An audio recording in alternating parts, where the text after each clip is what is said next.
Y'all are being very well behaved this morning. Just saying.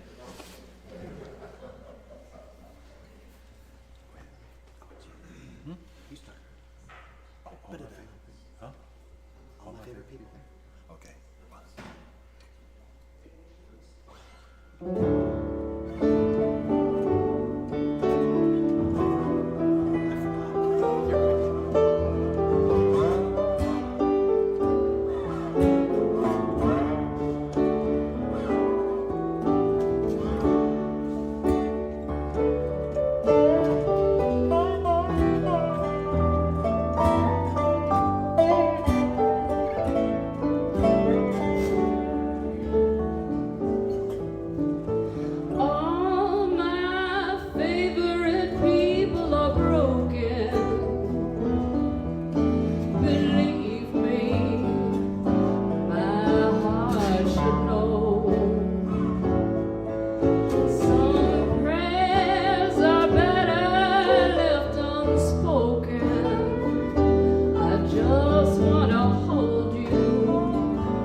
Some friends are better.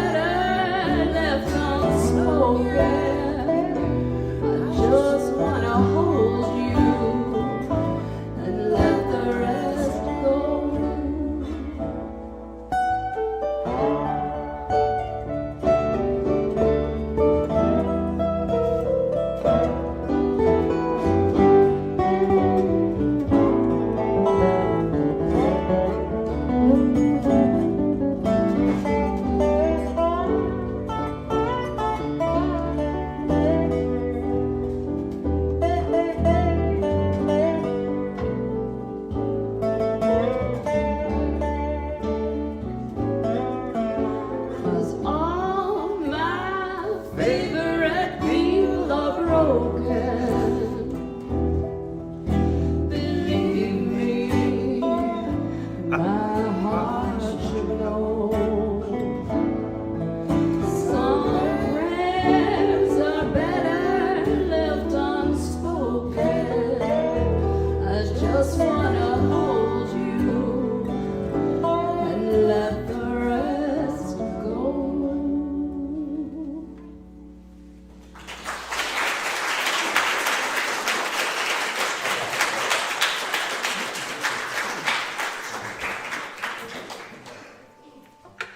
Welcome to this gathering hosted by the Unitarian Universalist Church of Bowling Green.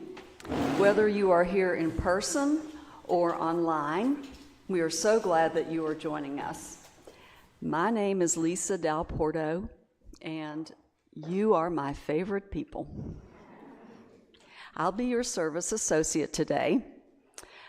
A few things, business items. Please set your cell phones to silent so we can be fully present with one another. We are a welcoming congregation. Whoever you are, however you identify, wherever you come from, and whoever you love, you are welcome here. Our Sunday services are different each Sunday so that we can honor and learn from our wide array of traditions and beliefs.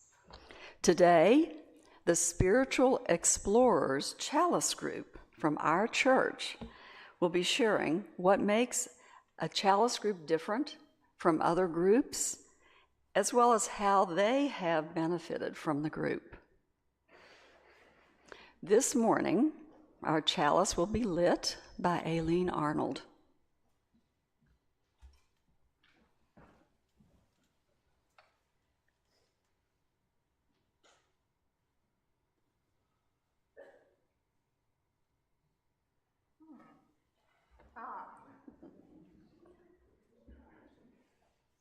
For Unitarian Universalists, the flaming chalice is a symbol of the light of learning and the love of our community. As our congregation's chalice is lit, we invite you to light your own at home. Please join in singing hymn number 362, Rise Up, O Flame.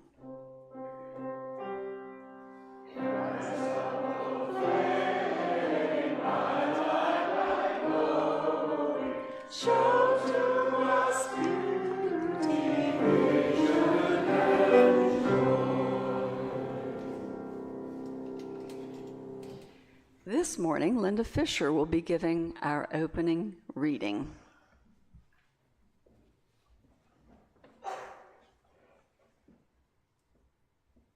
Good morning. When Somebody Deeply Listens to You by John Fox. When somebody deeply listens to you, it's like holding out a dented cup you've had since childhood and watching it fill up with cold, fresh water. When it balances on top of the brim, you are understood. When it overflows and touches your skin, you are loved. When somebody deeply listens to you, the room where you stay starts a new life, and the place where you wrote your first poem begins to glow in your mind's eye. It is as if gold has been discovered. When someone deeply listens to you, your bare feet are on the earth, and a beloved land that seemed distant is now at home within you. Thank you, Linda. So please rise now in body or spirit as we sing together, Gather the Spirit, which is hymn number 347 in the gray hymnal. Words will be on the screen.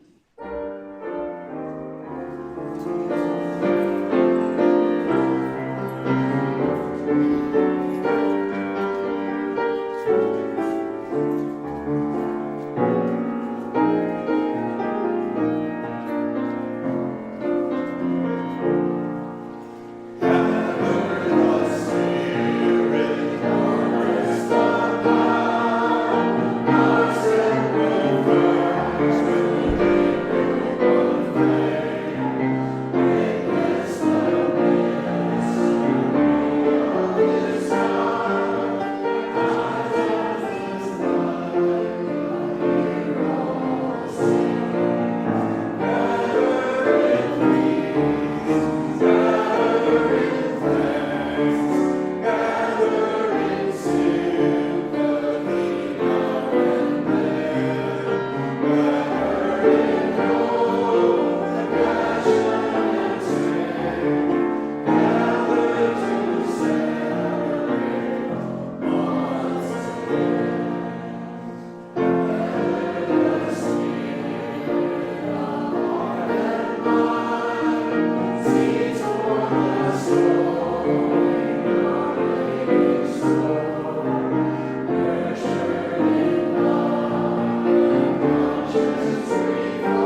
Now we'll have a unison reading.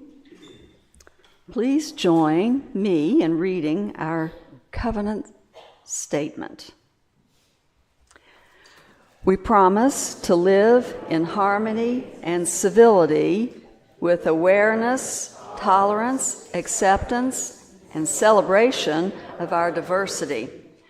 We commit ourselves to enthusiastic support of our fellowship and of the Unitarian Universalist tradition through our gifts and talents. And now, the time for all ages is presented by the Spiritual Explorers Group, which presents how not to run a Chalice Group.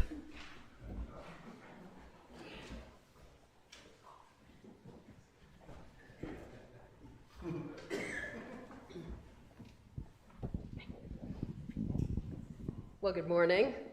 I'm Molly, moderator, and I'd like to introduce our group. I'm an interrupter, Patty Positive, Rhonda Rambler, and Johnny Jump Up. So today's topic is, how did you handle childhood fears? Who wants to... I was terrified of snakes. I tell you, my dad would say we're going to hunt snakes today, so get ready. Why are we talking about something so depressing? No. Fears are sad. Friends, remember, each of us will get a chance to speak, so let's take a breath. Rhonda, would you like to? Oh, I would love to. I didn't have any fears as a child. I do remember having fear, though. Once I lived in San Francisco for a bit, and I'm telling you, earthquakes, am I right? Earthquakes are scary. Sure. But I want to tell you also about how wonderful San Francisco is. Oh my God, the food, the cable cars, the tour, the big Alcatraz. And did you all know that today is Roxanne Spencer's birthday?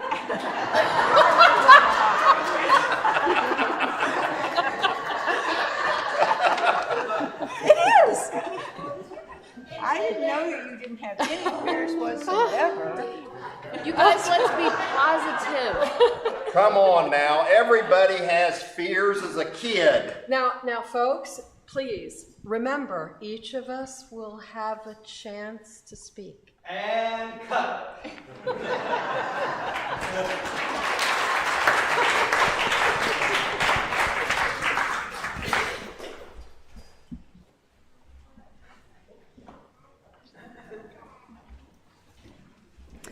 Now, as the children go to their own religious exploration, please remain seated as we sing them on their way.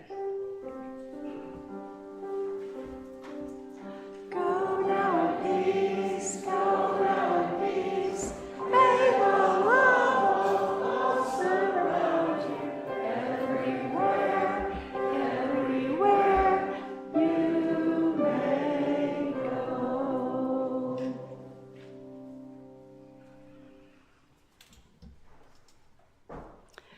We'll now have a few moments for meditation, reflection, and prayer. The singing bowl will lead us into silence. After the silence, we're invited to join in singing Spirit of Life, which is hymn 123 in the gray hymnal. The words will be on the screen.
Please join Rhonda Stanley in a responsive reading.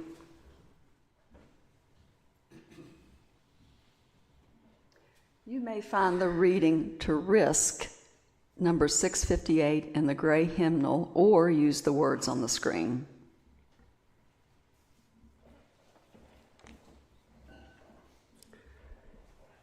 To risk, anonymous. To laugh is to risk appearing the fool. To weep is to risk appearing sentimental. To reach out for another is to risk exposing our true self.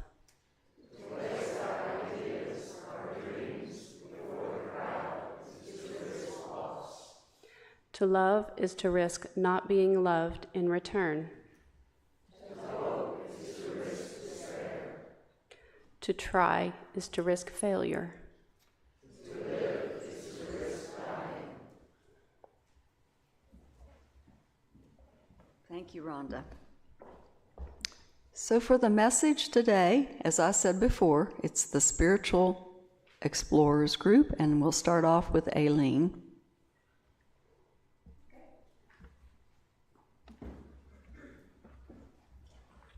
First of all, thanks for having us. We've had a fantastic group experience, and I think we're all excited about telling you about it and hoping that there'll be some interest in maybe starting your own group. I think we can go to the next slide.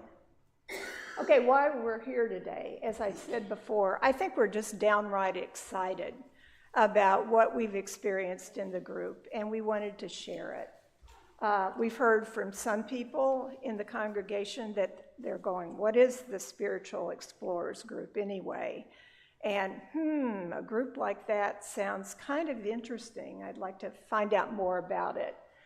And finally, for Chalice groups in specifically, there's sort of a mandate that you operate not only internally within the group, but that you give service outside the group, in this case to the congregation and maybe to the community. Okay, we can go to the next.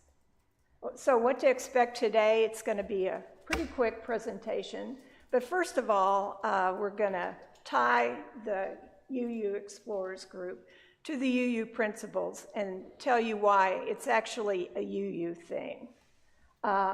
Ryan Thomas is going to give a good explanation about what in the world a Chalice group or Chalice circle actually is and how it's different than maybe some other groups that you've experienced.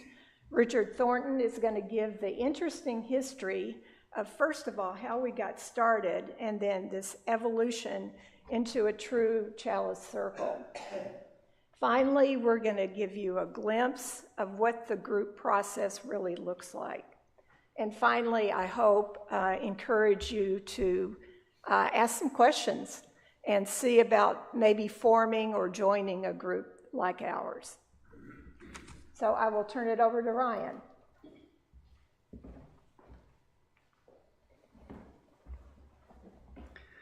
Thank you, Aileen. It's good to be here.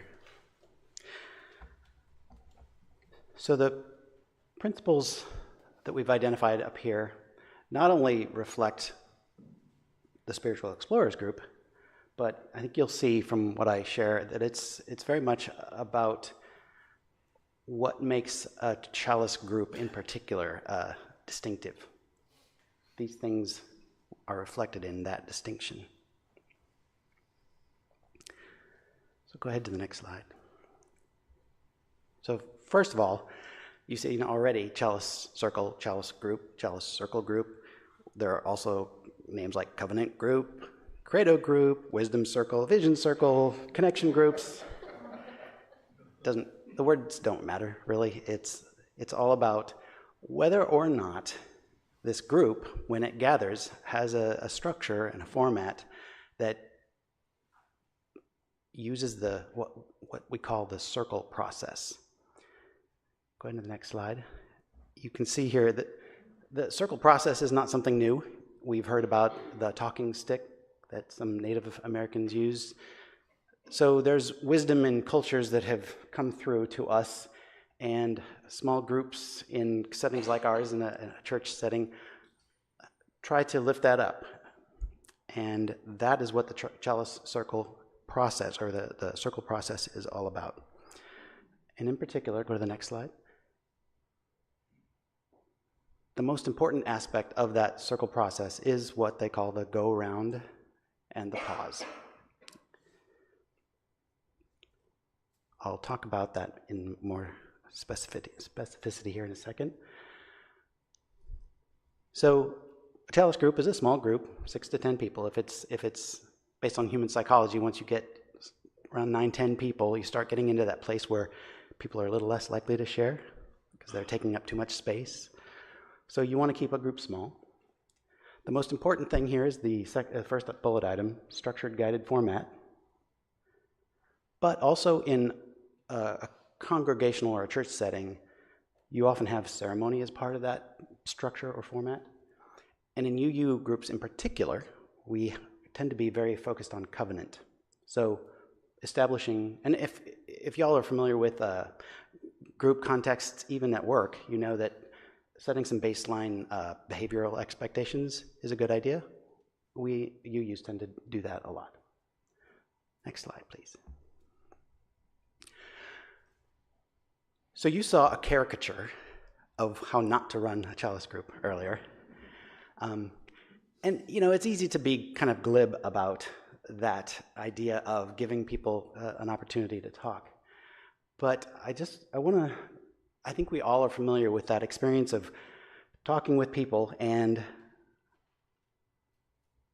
the listener is hearing what you're saying, but also thinking about what to say next, and what kind of wisdom or opinion they can offer up in response.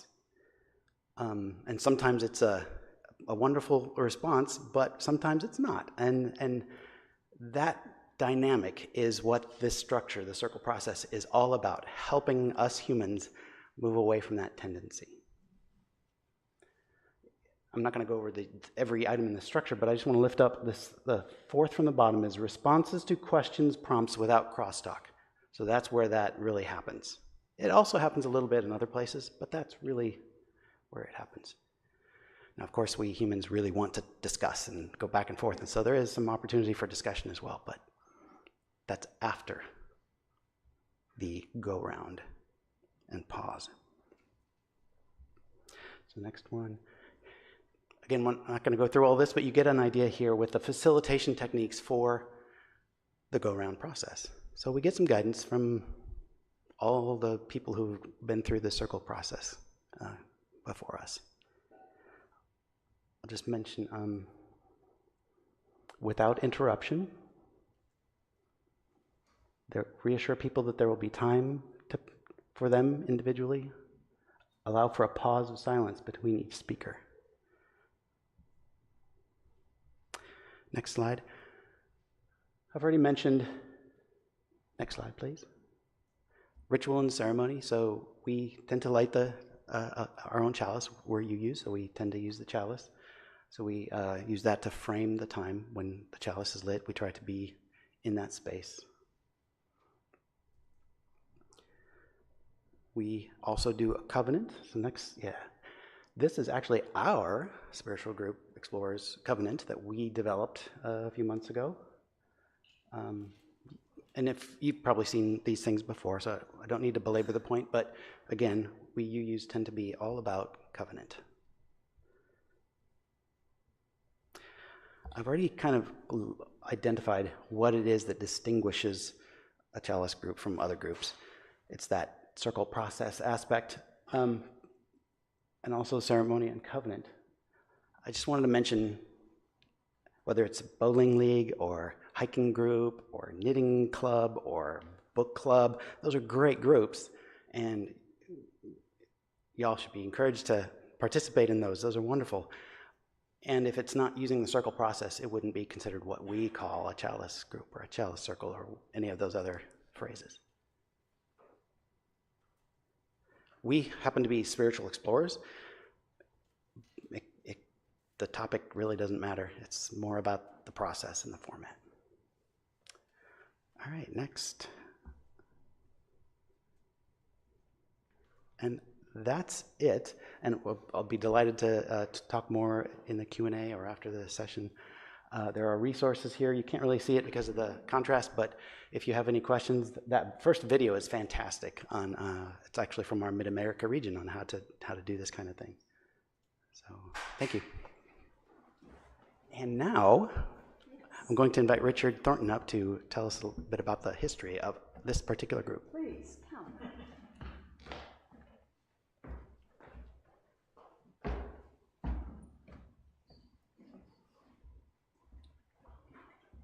Well, top of the morning to you. My grandfather said it all started with two Irish brothers, and we've yet to find them. So how it all started? Well, some people thought it started in San Francisco. No, it started in Killarney. So it really started during the pandemic. You know, the pandemic was such a bad thing, but some good things came out of it. We couldn't come here anymore, and the only way we could reach each other was through Zoom. I really didn't know anything about Zoom, but I know a little bit about it now. And Michelle Steiner, where is she? If Michelle Steiner has an idea, usually what she has is she's implemented it and then she tells you it's an idea.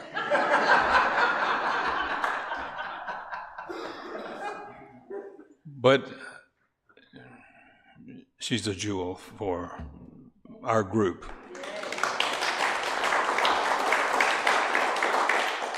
So in 2020, she had this idea for Chalice Groups, and she selected temporary leaders.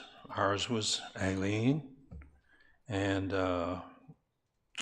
so all of these people got started, and I think I named the first group the Mystic Chalice Group, which shows you how serious I took it. Mystic Pizza. The Mystic Pizza Chalice Group. Yeah. So Zoom, while millions of people were dying, unfortunately, there were some of us who were alone, were lonely, we wanted connection. The Chalice Group provided that connection.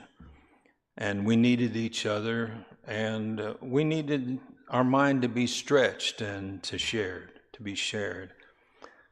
Our leader was Aileen, and then our original group was myself, Nick Brady, Jackie Pandea, and strangely enough, a friend of Jeff's and Tim's who lived in Texas.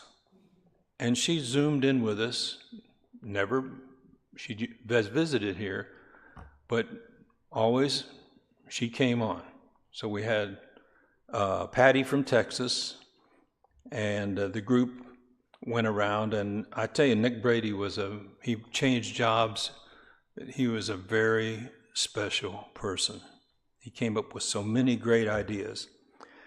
And so we together decided that we were interested in following other people's spiritual paths. Our original idea was to have people come on and talk about our spiritual paths and become the Spiritual Explorers Chalice Group. We went from Mystic Pizza to Spiritual Children. The last surviving Chalice Group. We are the last surviving Chalice Group. I don't know what happened to the other groups. For some reason or another, they disbanded and they never continued. We did.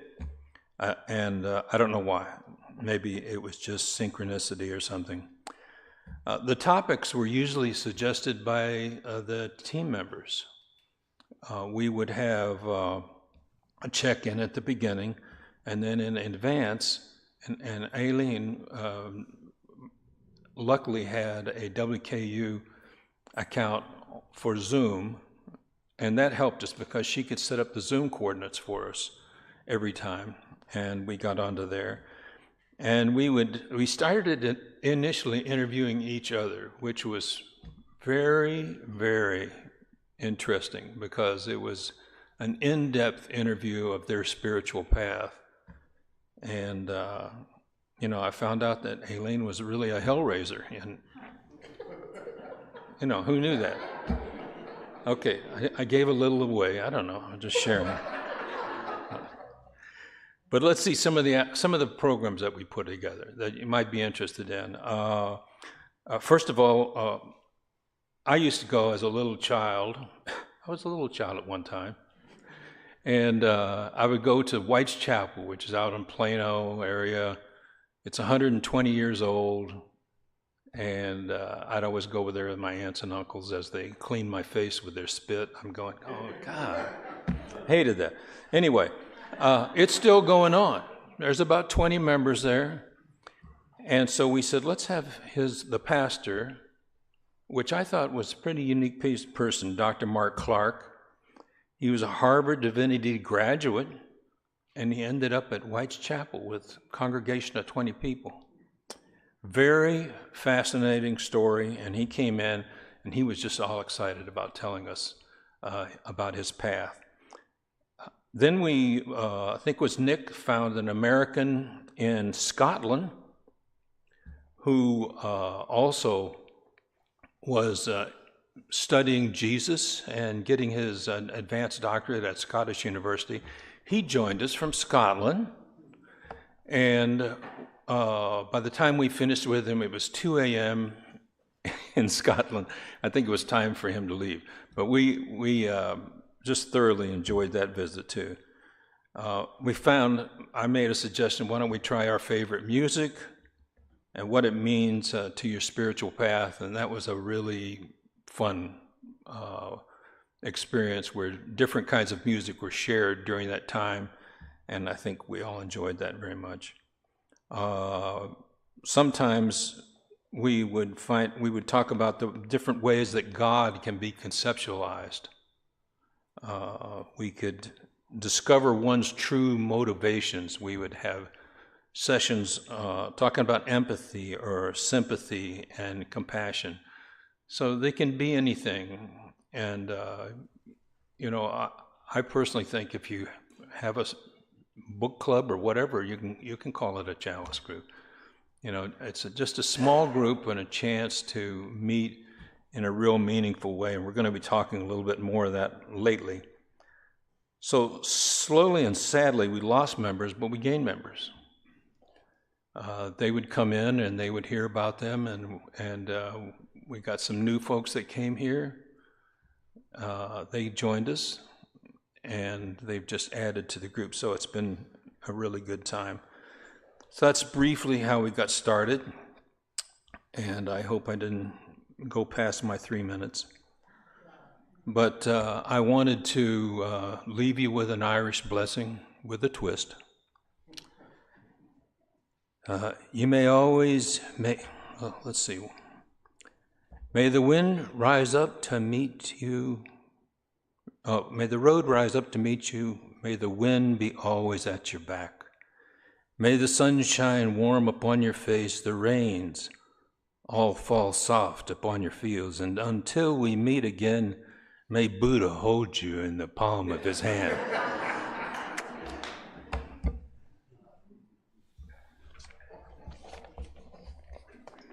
Am I supposed to introduce somebody else? You are, Lisa. Sometimes it's like herding cats, and you'll see that right now.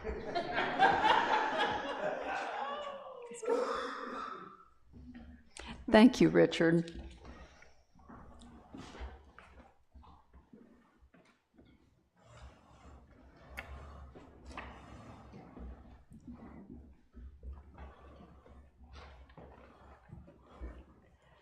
As we're getting situated, I'll just tell you, normally when we meet, we're in a circle, and we've lit the chalice, and the person who is in charge of the topic at some point puts out a question to the group, and then we start the circle process. So we're going to try to do that just very briefly this morning to give you a sense of it.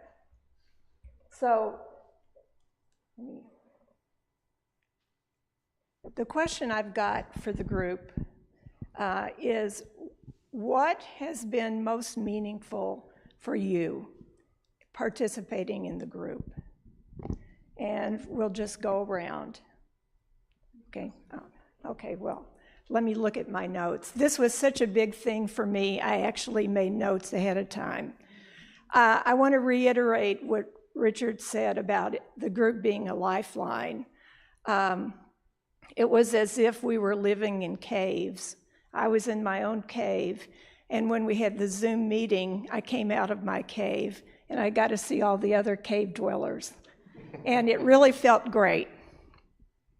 The group, for me, has been incredibly intellectually stimulating. People have got ideas that I've never thought of before, and it really has helped keep my mind alive. As we've grown and we sort of moved further into the circle process and deepened it, I've had the chance to really practice listening. And again, I think listening, for most of us, we take it for granted, and we don't practice deep listening. It's really hard, and it's really important. And finally, for me, I think I've learned a lot more about myself. There is a different quality when you're sharing and you know someone is really listening to you. So I've learned a lot more about myself, and I feel like I've learned a lot more about the very dear people in this group, that it's been a practice of loving.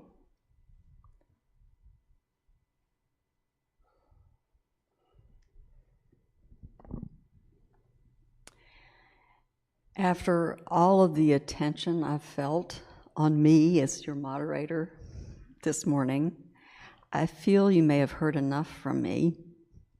But I want to say that participation in this group has inspired me to stretch my wings. These people and their encouragement and love has helped me grow as a person and as a member of this, my beloved community.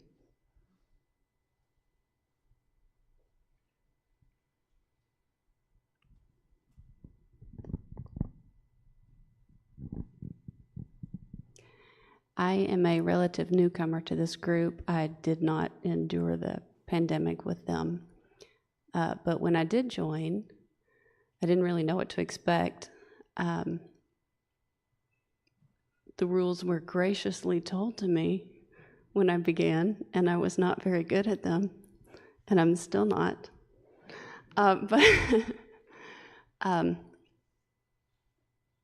But like Aileen was saying, the listening, we are not used to really listening. We are, as people, it's not really a thing that we do very well, myself included, and especially myself. And in the process of learning to listen, you also realize that you are being heard, and that is a new experience. Definitely was for me. I tend to sit back and just wait to be invited to conversation in general, and these people will stare at you until you say something.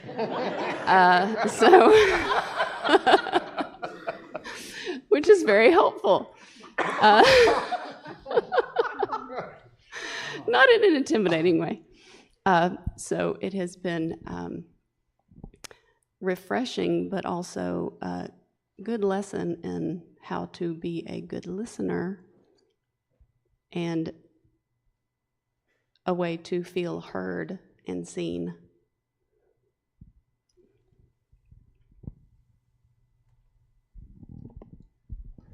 I'm also a relatively new member of the group, and I was made to feel very welcome, and it took a little bit of time to sort of get the sense of rhythm of how the group operated, just because several people had been in the group for a while, but everybody was very welcoming and very patient and explained things. And what I think has been really important, other than what everyone has echoed, which is that sense of learning to listen deeply, but also the sense of being heard. That gives you a lot of validation, I think. And we are all very different. We have had different jobs, we've had different lifestyles, we've had different places we've lived, and one of the things that I've found, one of those sort of interesting paradoxes, is that as we speak and listen, we sort of have to mull over some of the differences of how we feel or react to each other. And yet what it does is create this beautiful web among us. Because somewhere in someone else's reflection, you will see yourself, and you will learn from the other's points of view and experiences. And then when you share your own, you're just adding to this really rich soup.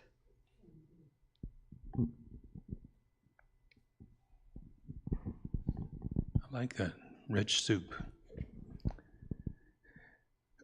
Well, I feel fortunate, extremely fortunate to be with this group of people. It's a sharing time, and I think we've all been able to help each other with some pain that's going on in our lives. You know, Buddhists, we're big on suffering. It happens. And having some friends to help you with the suffering is really helpful. And one of the things that I like about this group is it's like Las Vegas. You know, what goes on there stays there. Well, with this group here, it's the same thing. You know, we've all talked about that when we bring up some pretty strong stories about ourselves and we're looking for some advice or help,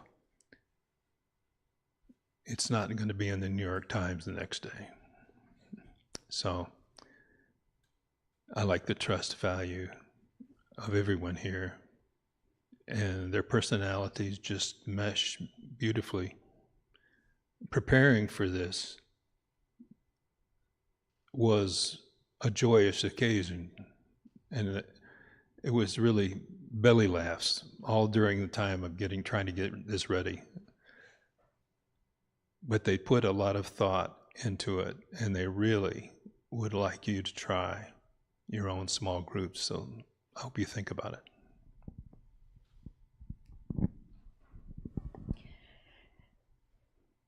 First of all, this congregation is wonderful. I feel that I've made so many friends in this congregation as a whole.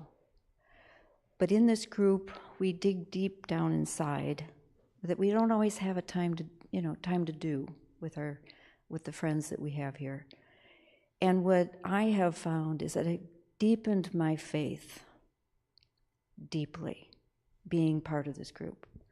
Hearing the different stories, the way people are thinking, that, you know, it's such a diverse group, but yet deep down inside, number one, the center is love. And it comes through in this group, it comes through in this whole congregation.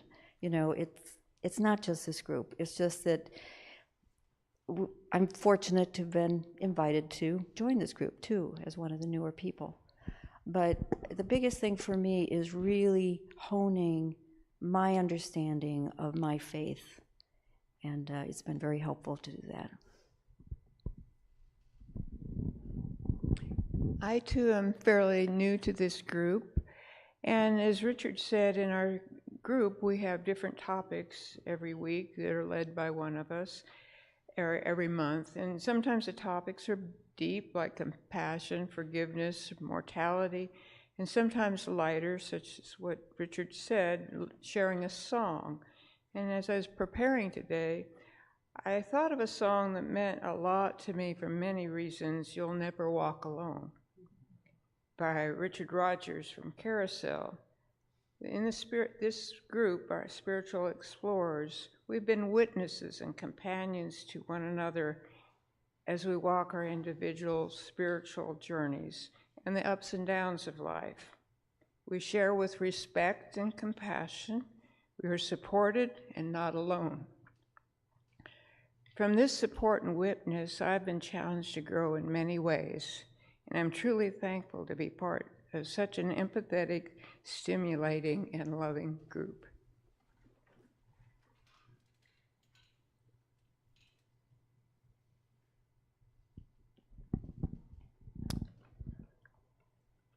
I feel privileged to be a spiritual explorer with this group of amazing people. They allow me to be me, whoever that is, when I show up each month. What's special is that we all really listen to each other with compassion, not judgment. We speak our truth on the evening's topic, each of us being vulnerable as we share because we know what we say is safe, bound by our group's covenant. A reverent bond has formed. I feel enriched and extremely thankful for being part of something larger than myself and for the human connections that enhance my life.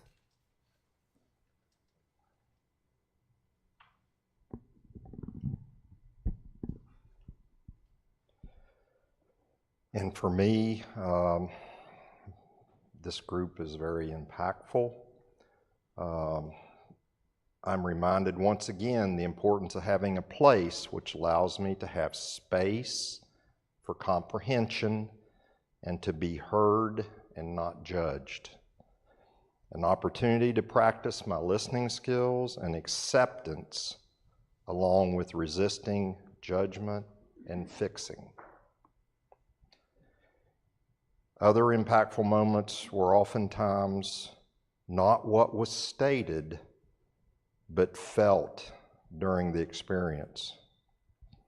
And lastly, the opportunity to grow myself, especially when being a session topic leader, in particular, a subject that I had played around with but not ever dove into, and that's the subject of impermanence. And this group helped me with that.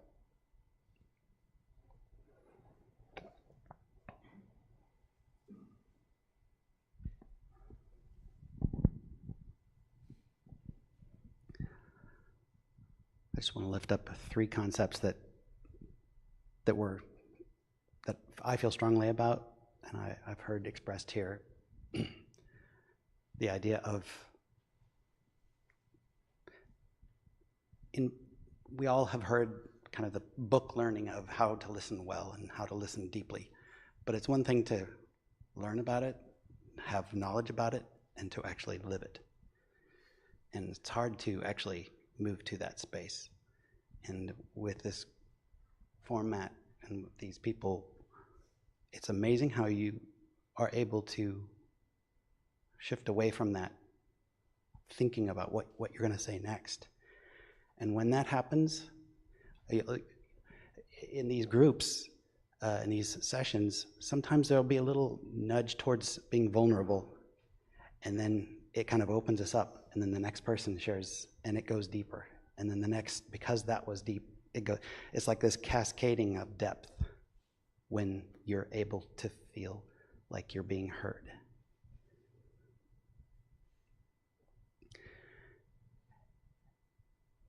I also want to lift up the idea that we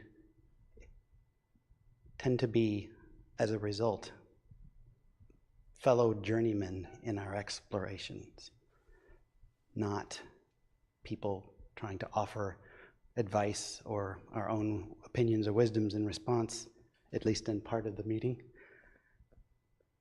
And that sense of witness is, I think, a really important one for me.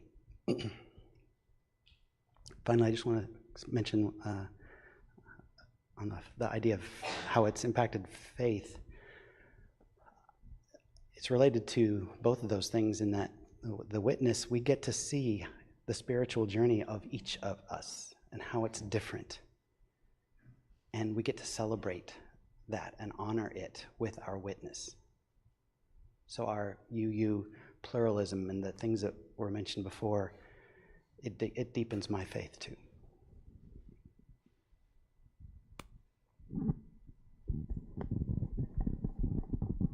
Thank you, all of you.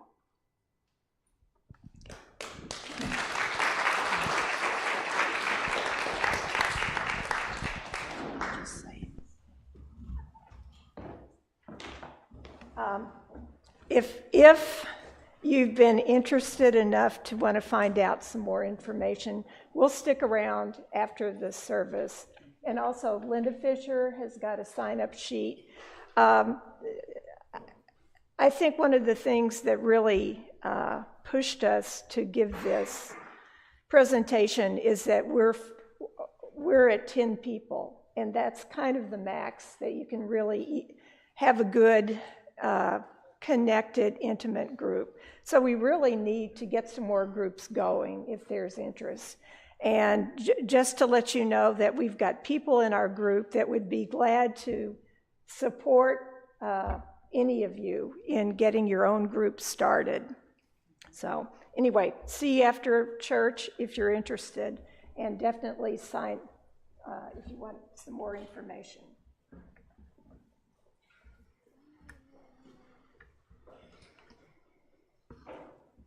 Thank you to everyone, and thank you to the congregation and those online for listening. We appreciate it.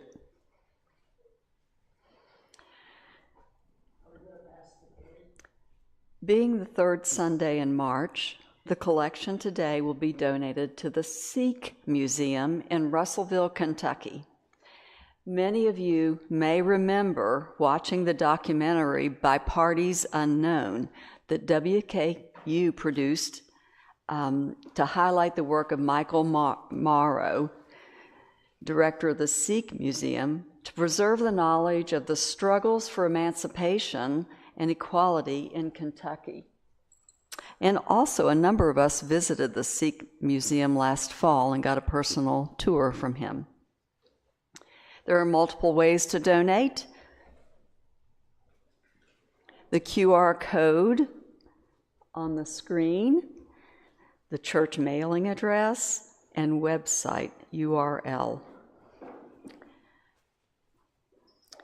If you want your offering to be for your pledge or other account, please specify that on your payment or an envelope. Otherwise, we'll be donating to the Sikh Museum, a very worthy cause. As we enjoy the music of our UU crew, the offering will be given and received in grateful appreciation of our shared hopes and values.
Oh yeah, now didn't we?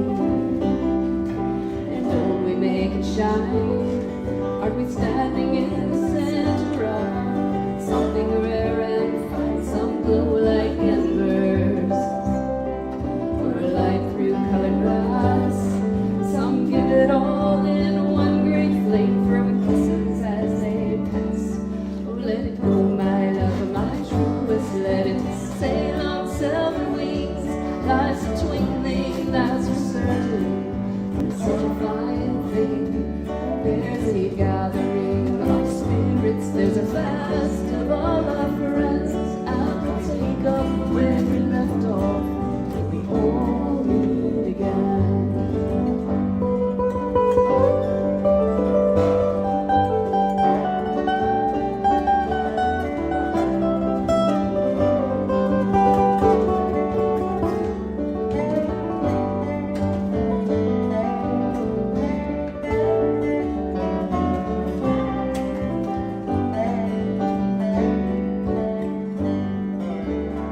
Just east of Eden, but there's heaven in our midst, and we're never really all that far from those we love and miss. Wade out in the water, there's a glory all around, and the wise that say there's 1,000 ways to kneel and kiss the ground. Oh, let it go, my love, my truest, let it sail on silver wings. Life's a twinkling, that's for certain. What's such a fine thing? There's a gathering of spirits, there's a festival of friends, and we'll take up where we left off when we all meet again. Let it go, my love, my truest, let it sail on silver wings. Life's a twinkling, that's for certain, but it's such a fine thing. There's a gathering of spirits, there's a festival of friends, and we'll take up where we left off when we all meet again.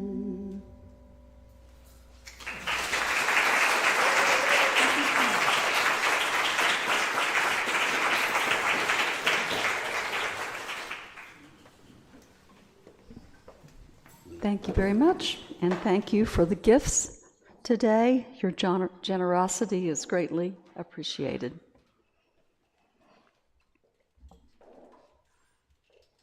Community news. We have some up here. Chiefly, getting to know UU March 26th. At 6:30 p.m. in the Fellowship Hall, which is open.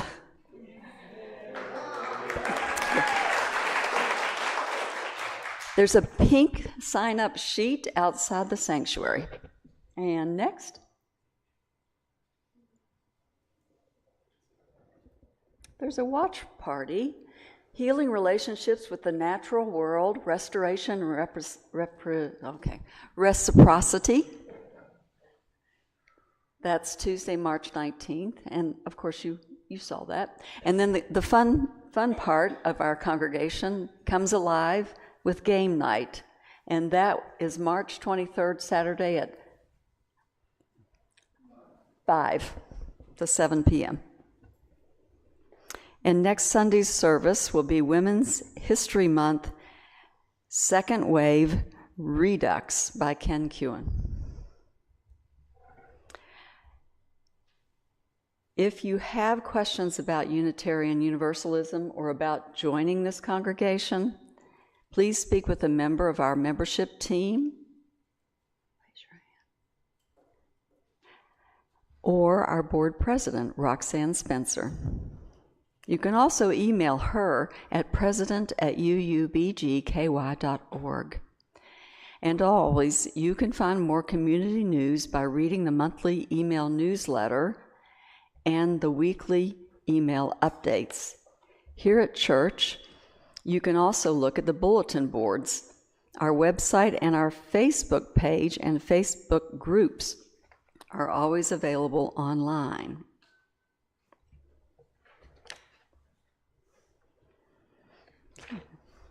So the final hymn, please rise in body or spirit as we sing together, Lean on Me, hymn 1021, in the teal hymnal.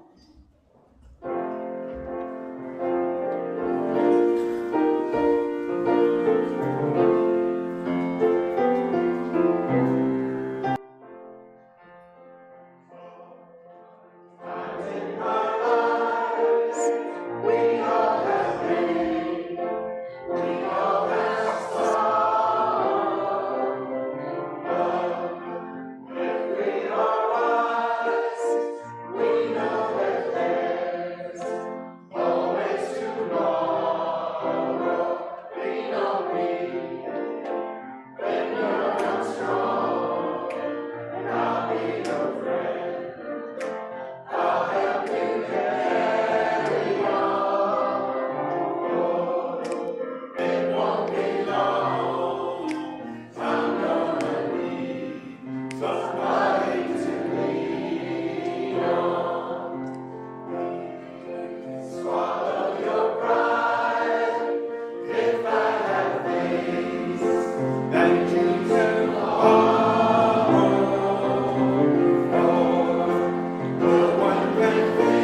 This morning, Connie Erickson will be giving our final reading.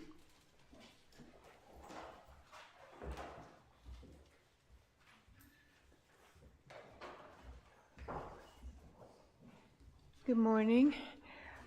This is an excerpt from The Light Within Us by Albert Schweitzer.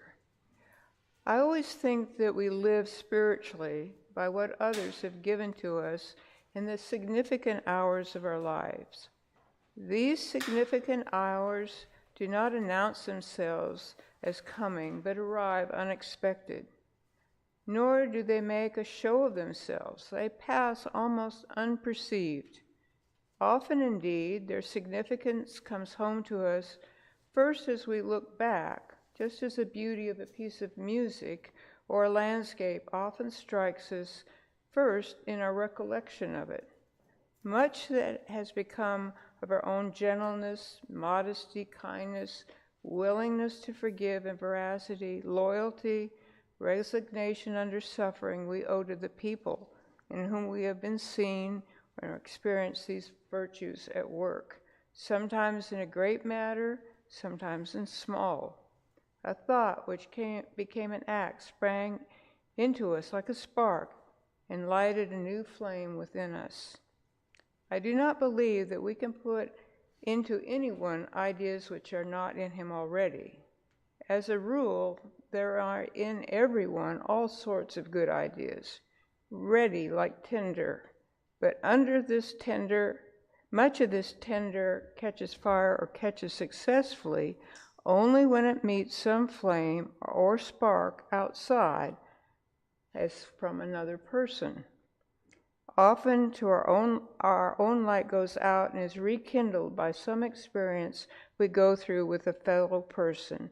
Thus we have, of each of us, have cause to think with deep gratitude of those who have lighted the flames within us.